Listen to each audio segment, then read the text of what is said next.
Hello बच्चों, मैं हूं आशुतोष और आज का जो क्लास होने वाला है वो एनसीईआरटी बेस्ड होगा। फिजिक्स का क्लास 12th के लिए। तो आज फिजिक्स का हमारा पहला क्लास होगा, पहला वीडियो होगा ये। और आज हम बहुत ही इम्पोर्टेंट चैप्टर डिस्कस करने वाले हैं फिजिक्स में, जिसका नाम है मैग्नेटिज्म, विद्युत धारा का चुंबकीय प्रभाव। तो चलिए शुरू करते हैं आज का ये हमारा वीडियो। इसका पूरा एक सीरीज चलेगा वीडियो का, आप अंत तक देखिएगा पूरा वीडियो और पूरा चैप्टर आपको समझ में आएगा, बड़े अच्छे से समझ में आएगा। तो आज का टॉपिक हम लिख लेते हैं। टॉपिक है हमारा मैग्नेटिक इफेक्ट,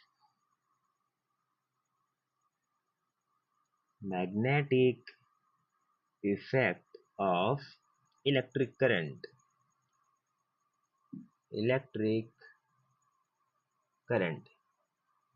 कॉपी पेन निकाल लीजिए और नोट्स बनाते हुए चलिएगा, जबरदस्त नोट्स बनेगा आपके एग्जाम के रिकॉर्डिंग, एकदम बढ़िया। अच्छा, हिंदी में भी साथ साथ लेके चलेंगे ताकि यूपी बोर्ड और सीबीएसई बोर्ड दोनों बच्चों को कोई दिक्कत ना हो। हिंदी में इसको कहते हैं विद्युत धारा का,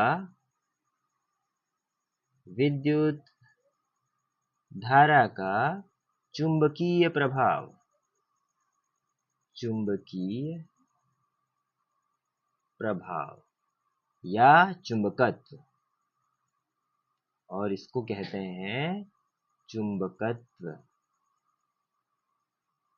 मैग्नेटिज्म कहते हैं हिंदी में, सॉरी इंग्लिश में। मैग्नेटिज्म, मैग्नेटिज्म, ठीक है। अच्छा, पूरे इस चैप्टर में हमको पढ़ना है बस करंट का मैग्नेटिक इफेक्ट। करंट के और भी इफेक्ट होते हैं, चलिए देखते हैं कौन कौन से। पहला हम पढ़ते हैं हीट इफेक्ट, हीट इफेक्ट, इसको कहते हैं उष्मीय प्रभाव, हिंदी में कहेंगे उष्मीय प्रभाव।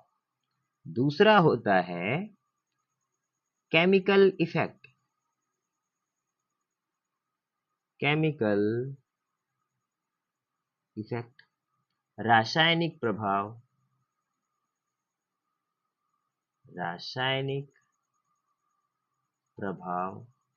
और तीसरा हमारा जो चैप्टर है चुंबकीय प्रभाव, मैग्नेटिक इफेक्ट, मैग्नेटिक इफेक्ट, क्या कहेंगे?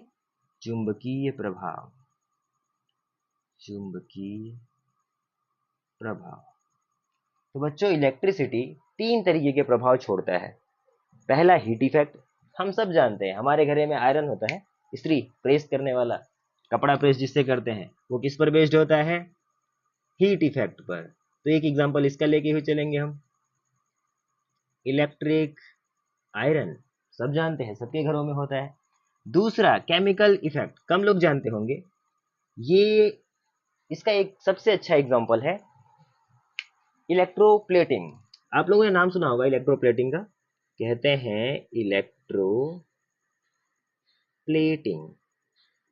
अच्छा, इलेक्ट्रोप्लेटिंग होता है क्या है? इसमें किसी भी मेटल पे, धातु पे इलेक्ट्रिसिटी की सहायता से उस पर कलरिंग करते हैं, कलर कोड चढ़ाते हैं, पॉलिशिंग करते हैं। और तीसरा, इसके बारे में तो पूरा डिटेल ही हमको पढ़ना है, पूरा का पूरा चैप्टर ही इसी पे बेस्ड है।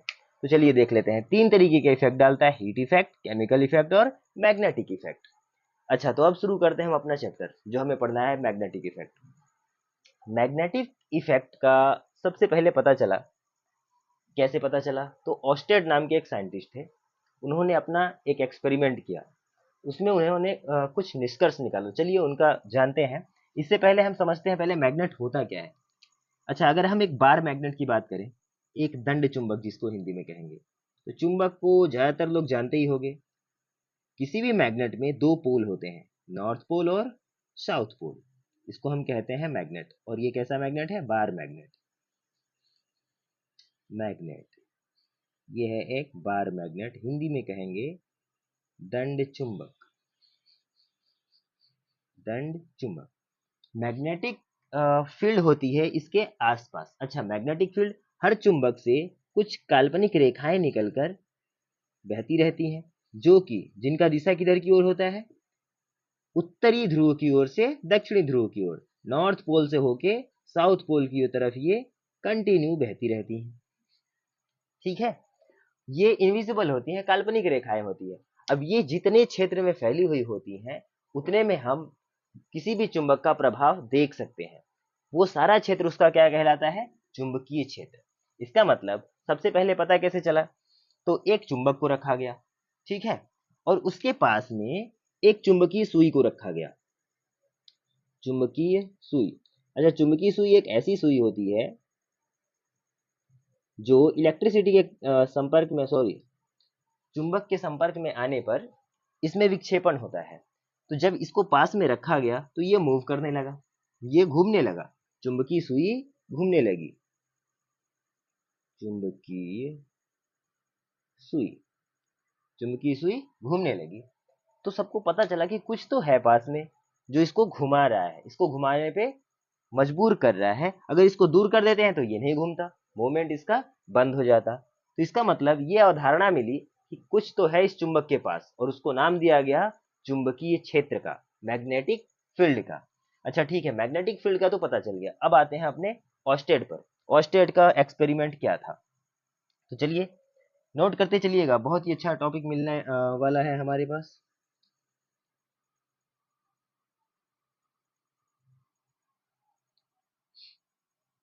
अच्छा, इसे मिटा दें, अब इसकी जरूरत नहीं है। आप लोगों ने नोट कर ही लिया होगा, नहीं किया तो वीडियो पॉज करिए और देखते जाइए वापस से, तो नोट कर लीजिएगा, कोई दिक्कत नहीं है।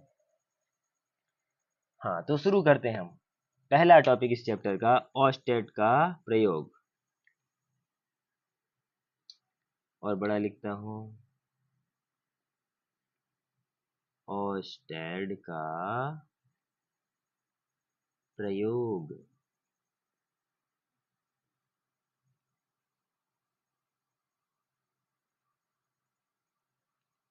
ऑस्टेड्स एक्सपेरिमेंट।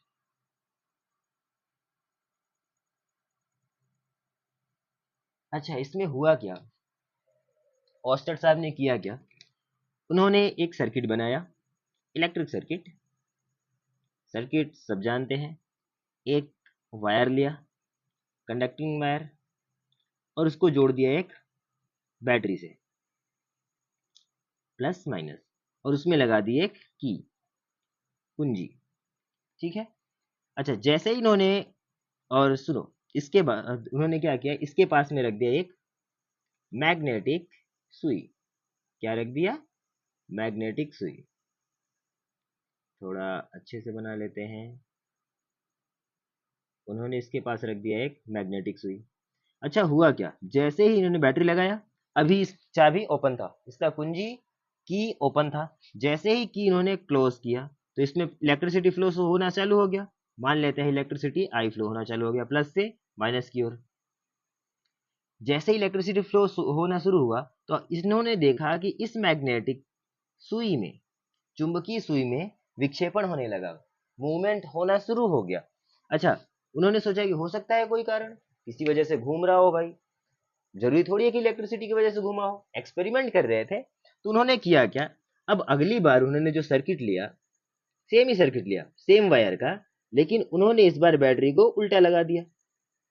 उन्होंने कहा देखते हैं अब कैसे काम करता है, और उस पर लगा दिया कि, फिर से, अब उन्होंने प्लस इधर ले लिया और माइनस इधर ले लिया, और उसके बाद मैग्नेटिक सुई को रख दिया, मैग्नेटिक निडल को रख दिया। ठीक है, जैसे ही उन्होंने की को फिर से क्लोज किया, लॉक किया, इलेक्ट्रिसिटी फ्लो होना चालू हो गया। इलेक्ट्रिसिटी जैसे ही फ्लो होना चालू हुआ, उन्होंने देखा कि पिछली बार जिस डायरेक्शन में घूम रहा था सुई, उसके अपोजिट डायरेक्शन में इस बार वो मूव कर रहा है। इस बार वो उसके अपोजिट डायरेक्शन में मूव कर रहा है। अब वो तुरंत समझ गए कि जरूर इलेक्ट्रिसिटी के प्रभाव से ये मैग्नेटिक सुई घूम रही है। अच्छा, मैग्नेटिक सुई तो वैसे किसके पास घूमती है? केवल चुंबकीय क्षेत्र में घूमती थी। इसका मतलब ये हुआ कि जो विद्युत धारा है, इलेक्ट्रिक करंट है, वो चुंबकीय क्षेत्र भी जनरेट कर रहा है।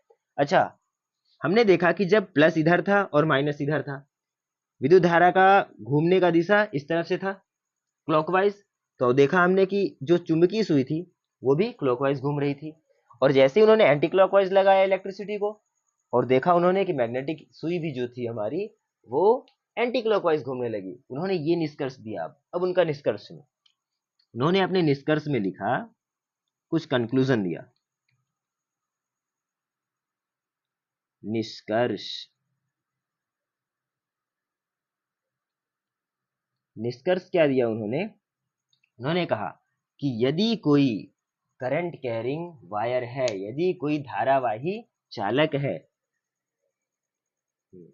मतलब कि प्रत्येक धारावाही चालक कैसे लिखते हैं? प्रत्येक धारावाही चालक अपने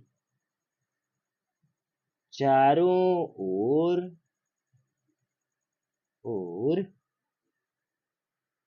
चुंबकीय क्षेत्र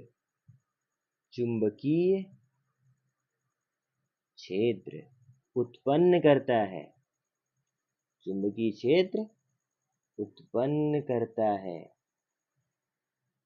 ठीक है, ये उन्होंने कंक्लूजन दिया, अपना निष्कर्ष दिया। और उन्होंने बताया, अच्छा इसको दिखाते कैसे हैं चुंबकीय क्षेत्र को? तो चुंबकीय क्षेत्र को दर्शाते हैं, चुंबकीय क्षेत्र magnetic field,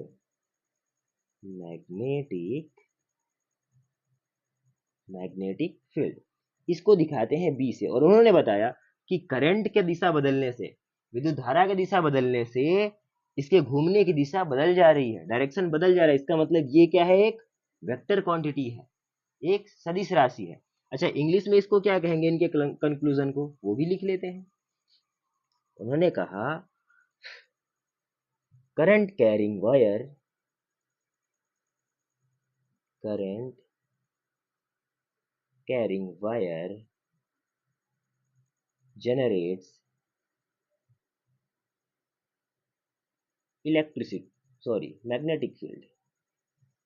magnetic field around itself,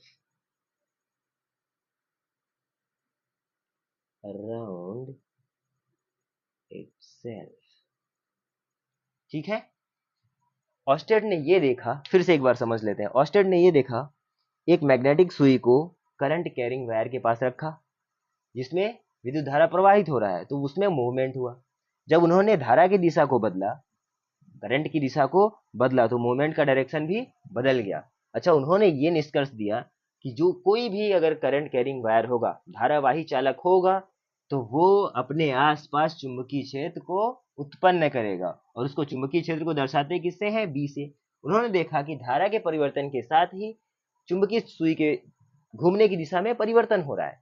जैसे घूमने की दिशा में परिवर्तन हुआ, तो उन्होंने कहा कि जरूर ये एक वेक्टर क्वांटिटी होगा, सदिश राशि होगी जो दिशा पर निर्भर करता है। अच्छा ये था किसका? ऑस्टेड का प्रयोग। ऑस्टेड ने बता तो दिया कि इलेक्ट्रिक करंट होता है, सॉरी चुंबकीय क्षेत्र होता है, माफ कीजिएगा, चुंबकीय क्षेत्र तो होता है, और वो होता है किसके? किसी भी करंट कैरिंग वायर के आसपास होता है। कितना होता है, अब ये कैसे पता चलेगा? कितना होता है ये कैसे पता चलेगा? तो इसके लिए हमारा नेक्स्ट टॉपिक है, आइए देखते हैं। इन्होंने ये बता दिया, नोट कर लीजिएगा इसको, ठीक है।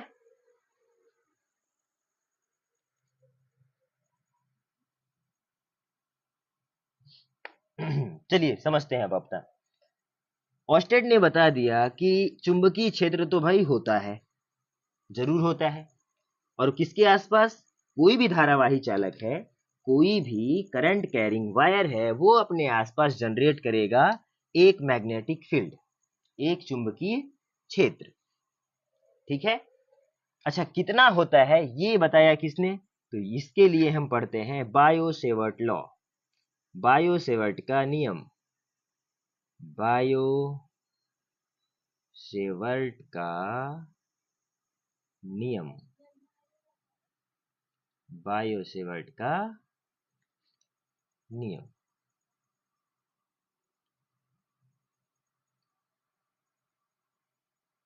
Bio Savart law. अच्छा बायो सेवर्ट ने कहा कि भैया हम बता सकते हैं कि किसी भी करंट कैरिंग वायर के आसपास जो चुंबकीय क्षेत्र उत्पन्न होता है, मैग्नेटिक फील्ड, वो कितना होता है। अब उन्होंने अपना एक्सपेरिमेंट किया। अच्छा, उन्होंने एक्सपेरिमेंट करने के लिए एक छोटा सा वायर लिया। चलो समझते हैं ध्यान से। एक छोटा सा वायर लिया जिसके लेंथ के लिए उन्होंने लिखा, मान लेते हैं इसका लेंथ कितना है, dl। d दिखाते हैं छोटे के लिए, स्मॉल के लिए। dl लेंथ का वायर है और उसमें करंट कितना फ्लो हो रहा है, I करंट फ्लो हो रहा है। ठीक है। अच्छा, ये तो स्टार्ट में बता दिया था कि इसके आसपास मैग्नेटिक फील्ड होगा। कितना होगा, तो उन्होंने कोई पॉइंट ले लिया। यहाँ पे एक पॉइंट उन्होंने कंसीडर कर लिया कि ये कोई पॉइंट P है और यहाँ पर उनको क्या निकालना है, मैग्नेटिक फील्ड कितना होगा वो। अच्छा, तो उन्होंने पहले ये देखा कि इसकी जो डीएल है, जो डीएल लेंथ की वायर है, उससे डिस्टेंस कितनी है। तो उन्होंने उससे डिस्टेंस इसकी कितनी ले ली, आर। आर डिस्टेंस पे एक पॉइंट उन्होंने कंसीडर कर लिया था पी, जिस पर उनको क्या निकालना था, बी की वैल्यू। अच्छा, उन्होंने कई एक्सपेरिमेंट किए और उनको आखिर में कंक्लूजन पता चला। कुछ बातें उन्होंने बताई जिनमें कुछ मुख्य है। अच्छा, according to Biot Savart law, according to Biot Savart law, Biot Savart के नियम के अनुसार पहला उन्होंने बताया कि जो भी मैग्नेटिक फील्ड जनरेट होगा, जो भी चुंबकीय क्षेत्र उत्पन्न होगा बी, वो डायरेक्टली प्रोपोर्शनल होगा लेंथ ऑफ द वायर के। जो भी वायर हम लेंगे चालक के लंबाई के डायरेक्टली प्रोपोर्शनल होगा। डायरेक्टली प्रोपोर्शनल का मतलब जितना लंबा वायर होगा बी का मान उतना ज्यादा होगा, छोटा सा वायर होगा बी का मान छोटा होगा। अच्छा, यहाँ पे वायर छोटा है तो जो बी का मान होगा वो भी छोटा होगा, तो उन्होंने डी ले लिया, डी बी। सेकेंड कंक्लूजन उन्होंने दिया, दूसरा कंक्लूजन उन्होंने ये दिया कि जो मैग्नेटिक फील्ड जनरेट होगा वो डायरेक्टली प्रोपोर्शनल होगा उस वायर में बह रहे इलेक्ट्रिक करंट के, आई के, विद्युत धारा के डायरेक्टली प्रोपोर्शनल होगा। आई का मान बढ़ाते जाएंगे बी का मान बढ़ता जाएगा, आई का मान घटाएंगे बी का मान घट जाएगा। तीसरा उन्होंने दिया, पहला, दूसरा, तीसरी बात उन्होंने बताई। अच्छा, ये जो डीएल है, डीएल लेंथ का वायर है वो, और पॉइंट पी को मिलाने वाली एक लाइन खींच दी उन्होंने आर, इनके बीच एक एंगल बना थीटा। समझ रहे हैं, कोई भी एंगल बना थीटा। तो उन्होंने ये बताया कि जो थर्ड लॉ में अपने ये बताया, थर्ड निष्कर्ष में, कि जो डीबी होगा, डीबी मतलब छोटा सा मैग्नेटिक फील्ड होगा, वो इस एंगल के साइन के डायरेक्टली प्रोपोर्शनल होगा, मतलब साइन थीटा के डायरेक्टली प्रोपोर्शनल होगा। ये बताया उन्होंने तीसरे में। ठीक है। चौथा और आखिरी बात उन्होंने बताया, चौथा और आखिरी बात उन्होंने बताया कि ये जो डिस्टेंस है डीएल से, डिस्टेंस जो पी की है आर, जो बी होगा हमारा वो आर के इनवर्सली प्रोपोर्शनल होगा, सॉरी आर स्क्वायर के इनवर्सली प्रोपोर्शनल होगा। इसका मतलब एक्सपोनेंट में घटेगा, जितना दूर जाएंगे बी का मान घटता जाएगा, जितना पास आएंगे बी का मान बढ़ता जाएगा। ये उन्होंने बताया अपने फोर्थ निष्कर्ष में, चौथे वाले कंक्लूजन में। तो उन्होंने एक्सपेरिमेंट किया और चार बातें बताई, फिर से समझते हैं।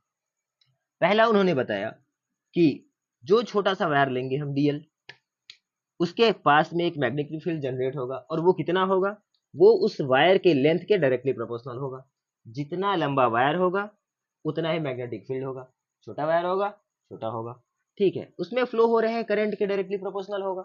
जितना ज्यादा डायरेक्ट उसमें करंट फ्लो होगा उतना ही ज्यादा उसमें मैग्नेटिक फील्ड होगा। तीसरा बात उन्होंने बताया कि जो डीएल है, लेंथ ऑफ वायर, और उसको मिलाने वाली रेखा किसको, उस पॉइंट पे जहां हम बी का मान निकाल रहे हैं, छोटा वाला बी है, डी बी है, मान निकाल रहे हैं, उनके बीच बना एक एंगल। तो डी बी जो होगा डायरेक्टली प्रोपोर्शनल होगा साइन थीटा के। और चौथा और लास्ट उन्होंने बताया कि जो मैग्नेटिक फील्ड जनरेट होगा, चुंबकीय क्षेत्र उत्पन्न होगा, उस बिंदु से, सॉरी, जो बिंदु कौन सा है, पी, पी से लाइन वायर के बीच की दूरी जो होगी, इनके बीच की दूरी के वर्ग के व्युत्क्रमानुपाती होगा, स्क्वायर के इनवर्सली प्रोपोर्शनल होगा। अच्छा, जब इन चारों को एक साथ ले लेते हैं, चारों को एक साथ ले लें, ठीक है, चारों को एक साथ लेते हैं, तो हम देख रहे हैं डीबी एक तरफ है, प्रोपोर्शनल होगा किसके, डीएल आई साइन थीटा, और ये आर स्क्वायर, 1/r²। तो हमको मिला DL I sine theta total upon R square. अच्छा, अच्छे से लिख लेते हैं। प्रोपोर्शनल होगा I into D L sine theta upon R square, ये मिल जाता है हमको। अच्छा, इतिहास गवाह रहा है इस बात का कि जब भी प्रोपोर्शनल हटा है तो उसकी जगह क्या आया है, इक्वल, और अपने साथ लाया है एक कांस्टेंट, और यहाँ पे कांस्टेंट आता है म्यू नॉट अपॉन 4 पाई, और बाकी चीजें ज्यों का त्यों, into I into D L sine theta upon R square. तो ये मिलता है हमें बायो सेवर्ट लॉ से मैग्नेटिक फील्ड का एक फार्मूला। अच्छा, अब इससे हम कैलकुलेट कर सकते हैं कि किसी भी चालक तार के पास में जो चुंबकीय क्षेत्र उत्पन्न हो रहा है उसकी मात्रा कितनी है, इतनी है। अच्छा, इन्होंने छोटे लेंथ के लिए लिया था, अगर बड़े लेंथ के लिए लेना हो, बड़ा सा वायर है, जैसे ये है हमारा डीएल का, तो बड़ा सा वायर होगा, DL DL DL DL DL सब जोड़ देंगे, पूरा आ जाएगा। तो छोटा वाला पता चल गया, इंटीग्रेट कर देंगे, बड़ा वाला आ जाएगा। ठीक है, इसका वेक्टर फॉर्म पूछता है, तो चलो इसका वेक्टर फॉर्म निकाल लेते हैं। वेक्टर फॉर्म, सदिश रूप, कौन सा, सदिश, सदिश रूप। अच्छा, सदिश रूप निकालने के लिए क्या करें, थीटा क्या था हमारा, ध्यान से देखो, डीएल और आर के बीच का एंगल था थीटा। अच्छा, यहाँ पे जो थीटा है वही होगा, क्योंकि बी हमारा क्या है, क्या है बी हमारा, एक सदिश राशि है, तो इनका सदिश गुणन होगा। चलो ठीक है, mu not upon 4 pi into I को साइड रखते हैं, अगर मैं आर से ऊपर नीचे मल्टीप्लाई कर दूं, देखो आर से ऊपर नीचे मल्टीप्लाई कर दूं तो लिख सकता हूं R cross D L. R cross D L किसके बराबर हो जाएगा, R D L sine theta के बराबर हो जाएगा, और नीचे जो स्क्वायर था वो हो जाएगा क्यूब, और ये बनता है हमारा vector form of bio Savart law. अच्छा, अभी तक सोच रहे होंगे कि म्यू नॉट क्या है ना, म्यू नॉट क्या है, तो म्यू नॉट को कहते हैं, म्यू नॉट को कहते हैं, आइए यहां पे लिखते हैं, म्यू नॉट को कहते हैं, हिंदी में कहते हैं वायु अथवा निर्वात का चुंबकशीलता, क्या कहेंगे, चुंबकशीलता, मैग्नेटिक परमेबिलिटी कहते हैं, magnetic permeability, permeability of air, magnetic permeability of air, और इसकी वैल्यू कितनी होती है, तो म्यू नॉट की वैल्यू होती है 4 पाई इंटू 10⁻⁻⁷। अब बात आती है इसके यूनिट की, इसका यूनिट कैसे निकालें, इसका डायमेंशन कैसे निकालें। अच्छा, बी का यूनिट क्या होगा वो भी जानना हो, ठीक है, तो ये सब इसके आगे। अच्छा, ये तो हमें पता चल गया कि बी का मान कितना होगा, है ना। सबसे पहले हमने देखा कि जो विद्युत धारा होता है, इलेक्ट्रिक करंट होता है, वो मैग्नेटिक इफेक्ट डालता है, ठीक है। उसके बाद ऑस्टेड ने प्रयोग किया, उन्होंने बता भी दिया कि एक अगर करंट कैरिंग वायर है, जिस ऐसा चालक है जिसमें विद्युत धारा प्रवाहित हो रहा है, तो उसके आसपास चुंबकीय क्षेत्र उत्पन्न होगा। उन्होंने अपने प्रयोग में बता दिया, कितना होगा ये किसने बता दिया, बायो सेवर्ट ने बता दिया कि भैया इतना होगा, और ये एक वेक्टर क्वांटिटी है। तो अब चलिए देखते हैं आगे। हाँ, यहाँ पे हमने जो देखा म्यू नॉट अपन 4 पाई, तो म्यू नॉट के बारे में भी जान गए। चुंबकशीलता होता है वायु या निर्वात का। अच्छा, चुंबकशीलता से मतलब क्या है, चुंबकशीलता से कुछ तो मतलब होता होगा। चुंबकशीलता का मतलब यह है कि जिस भी मीडियम में हम एक्सपेरिमेंट कर रहे हैं, जिस भी माध्यम में हम प्रयोग अपना कर रहे हैं, वो चुंबक को कितना जानता है, कितना चुंबक के प्रति आकर्षित होता है, तो वही वही गुण उसका क्या होता है, चुंबकशीलता। ठीक है, जैसे हम इलेक्ट्रिसिटी में पढ़े थे ना, एप्सिलॉन नॉट, एप्सिलॉन नॉट क्या कहते हैं, क्या कहते हैं, विद्युत का, ये देखो एप्सिलॉन नॉट था, एप्सिलॉन नॉट की वैल्यू होती है कितना, 8.83 इंटू 10⁻12। ठीक है, इसको क्या कहते हैं, एप्सिलॉन नॉट को, बताओ तो एप्सिलॉन नॉट को हम कहते हैं विद्युतशीलता। जैसे ये चुंबकशीलता है, वो क्या होता है, विद्युतशीलता। जी हाँ, विद्युतशीलता।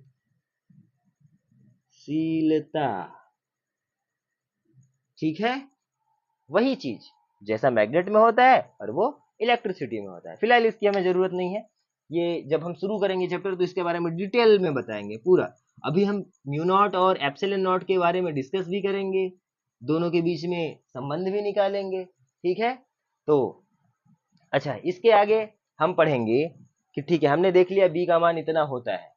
ठीक है, अब किस डायरेक्शन में होता है, अगर ये वेक्टर क्वांटिटी है तो इसकी एक फिक्स दिशा भी होगी। तो अब हम जानेंगे कि इसकी दिशा किधर की ओर होती है। ठीक है, तो चलिए मिलते हैं आपसे नेक्स्ट वीडियो में, तब तक के लिए थैंक यू।